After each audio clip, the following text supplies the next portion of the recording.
ओम श्री साईराम। परमाराध्य परम प्रेममय परम करुणामय प्राणसखा भगवान चरण कमल कोटि कोटि प्राणति जणे आरंभ करिबा भगवान किछि संदेश।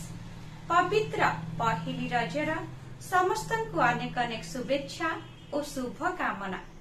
स्वामी कहउछंती तुमे दिन को अंततः घंटाए नीरव रहिबाकु सर्वदा अभ्यास करिबा उचित।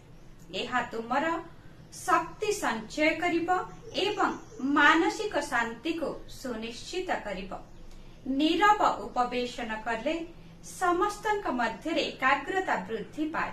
अधिक और अजथा कथा हेले समय अपचय हेबा सहित आयुष क्षीण, स्मृति शक्ति दुर्बल और मस्तिष्क विकार होइथाय।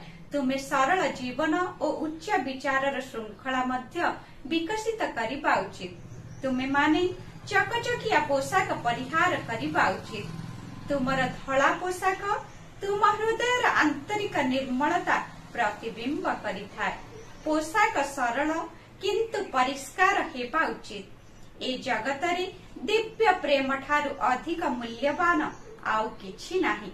ईश्वर हेउछंती गुणातीत, तेणु तांक प्रेम मध्य गुणातीत।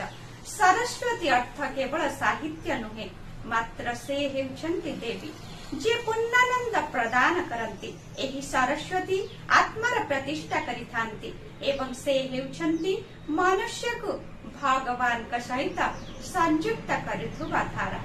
शुभ सकाळ, आपणकर दिनटी मंगलमय हेउ। जय साईराम।